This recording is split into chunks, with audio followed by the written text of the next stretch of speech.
É um prazer estar aqui na UERJ, podendo trazer essas ideias aí que eu acredito, né? O tema do meu livro novo, Privatize Já.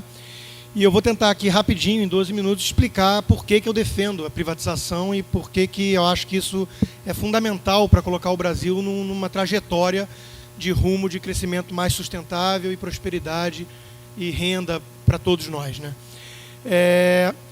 A tese central, a premissa básica do meu livro, né, e da defesa da privatização é de que o mecanismo de incentivos presente na iniciativa privada, né, sob livre concorrência, é muito mais eficaz, muito mais eficiente do que o mecanismo de incentivos presente num Estado empresário, né, numa estatal.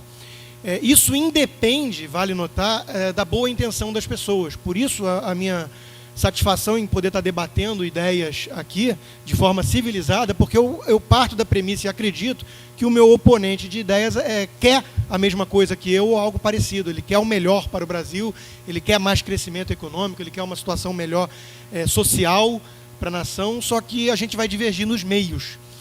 E minha premissa é de que mesmo se você colocar pessoas bem intencionadas, capazes, como eu acredito que seja o caso dele e de tantos outros, você não vai conseguir resultados muito favoráveis, muito satisfatórios com um mecanismo de Estado empresário. E por quê?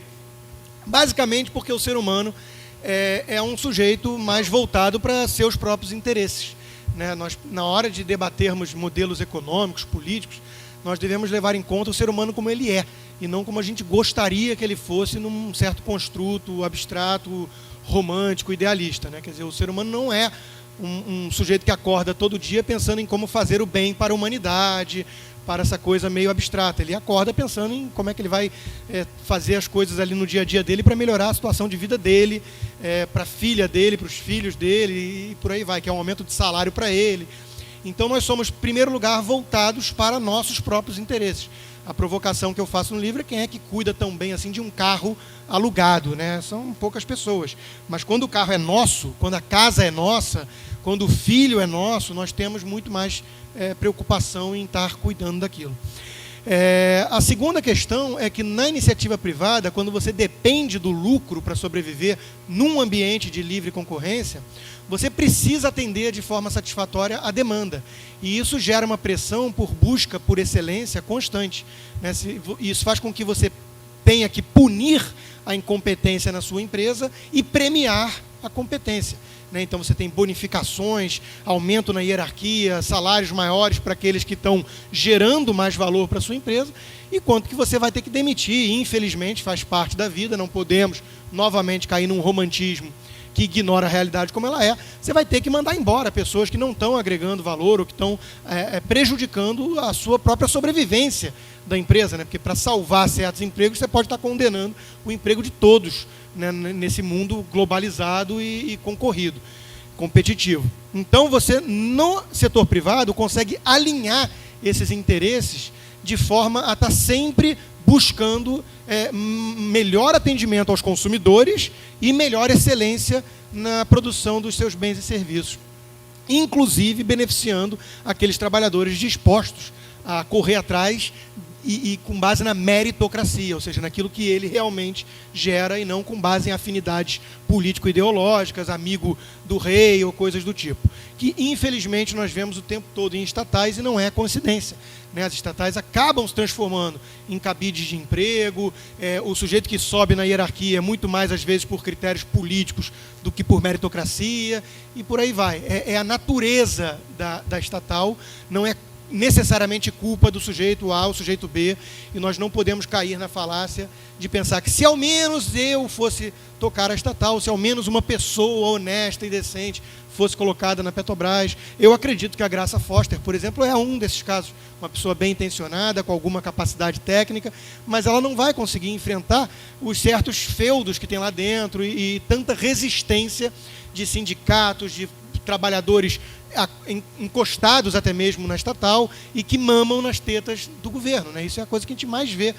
Por isso, escândalos infindáveis de corrupção envolvendo estatais e tudo mais, com serviços péssimos, né? Nós que usamos correios, que usamos repartições públicas, sabemos como o atendimento muitas vezes é precário e nós somos tratados não como cliente que tem a razão sempre, como é quase sempre na iniciativa privada, principalmente quando tem mais concorrência, mas somos tratados com desleixo, com descaso, inclusive tendo que ler a lei lá que tem, que se você desacatar funcionário público, você vai preso, né? Você imagina um restaurante público, se existisse o setor estratégico, né, esses argumentos todos, eu no livro derrubo as falácias todas, são 7 falácias, e essa é uma delas, né?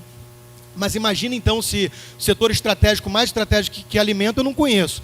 Imagina se o governo fosse cuidar da cadeia de alimentação, como é que seria? Nós vimos isso. A China foi por esse caminho, a União Soviética foi por esse caminho, e milhões morreram de inanição. Faltava os alimentos mais básicos nas prateleiras.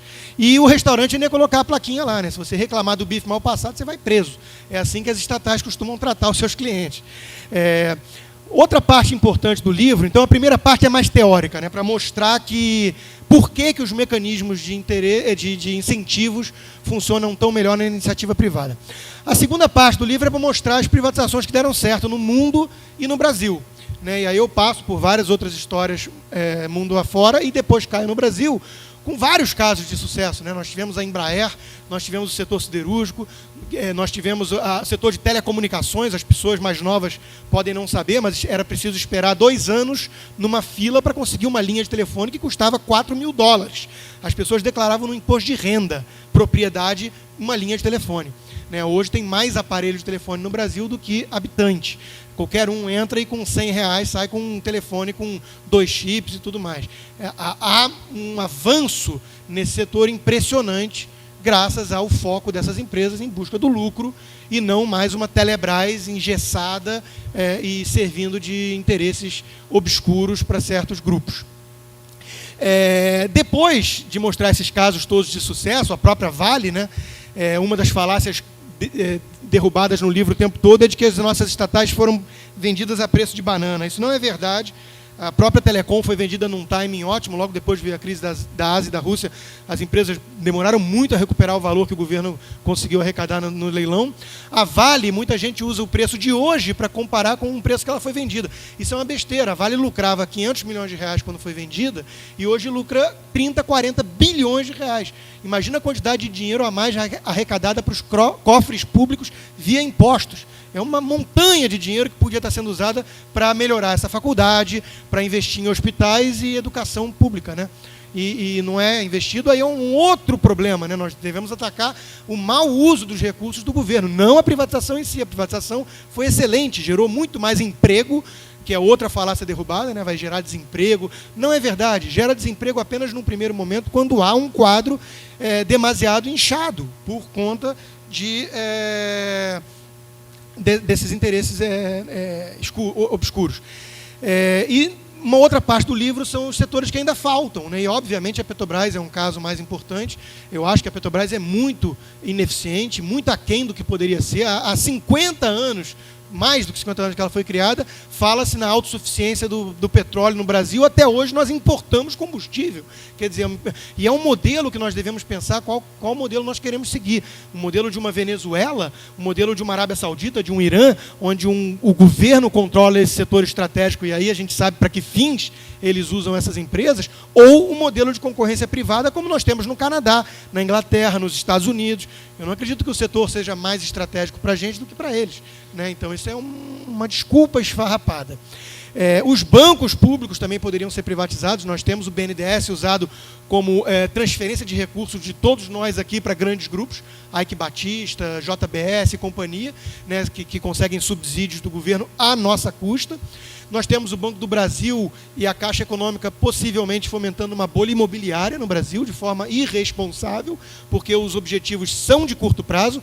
E aí, para fechar, vale uma outra falácia que eu derrubo no meu livro, que é essa falácia de que o empresário, né, ele vai focar apenas no lucro de curto prazo, na exploração, enquanto que o Estado vai cuidar dos nossos interesses nacionais a longo prazo. É mentira.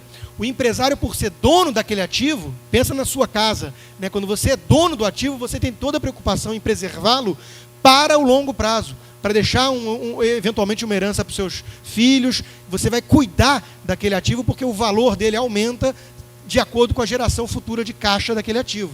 Então você tem um foco no longo prazo quando você é um empresário proprietário da empresa. Já um político, mesmo um bem-intencionado, mesmo se vocês votarem no Alan, mesmo se vocês me colocarem como um liberal defensor disso tudo lá, eu, para sobreviver em Brasília, ou onde quer que seja na política, vou ter que pensar no curto prazo. Porque se eu não pensar nos próximos 4 anos, eu sou eliminado do jogo. Eu preciso arrecadar votos, e são eleições de 4 em 4 anos. Então, o meu horizonte passa a ser muito mais de curto prazo, e eu acabo caindo naquilo que é a chamada do livro, nos discursos eleitoreiros. Eu preciso fazer um discurso populista, demagógico, e usar aquele ativo para fins de curto prazo, né, dando benesses e privilégios e comprando eventualmente votos, como a gente vê na Venezuela, que é um caso limite, em vez de pensar na preservação da galinha dos ovos de ouro com um horizonte de longo prazo. E por fim, aí eu falo de alguns setores mais exóticos de privatização, florestas, rios, umas coisas um tanto exóticas, mais para sair mesmo do quadrado e pensar fora de dogmas. E uma última parte do livro eu deixo reservada à única privatização que eu sou contrário, que é a privatização do Estado, que é aquela que o PT fez, né? O PT não inventou isso, mas acelerou muito, que é você aparelhar toda a máquina estatal por interesse de um partido. Confundir partido, governo e Estado, como se as 3 coisas fossem uma só, e usar as estatais, usar as agências reguladoras, usar até mesmo o STF para fins partidários, achando que aquilo tudo é um braço político dos seus interesses de perpetuação no poder. Essa é a privatização que eu condeno no livro e trago vários casos exemplificando o que foi feito aí nos últimos anos de forma muitíssimo grave e preocupante. Então é isso, eu acho que olhando para os fatos de forma fria, tentando deixar um pouco as emoções de lado, tudo aquilo que a gente aprendeu a ouvir ao decorrer de décadas, e olhando realmente de forma mais isenta para o que aconteceu e para a lógica do argumento, eu acredito, sem dúvida nenhuma, que não há como você defender a permanência de um Estado empresário em vez de defender esse caminho que eu defendo, que é o caminho das privatizações. Obrigado.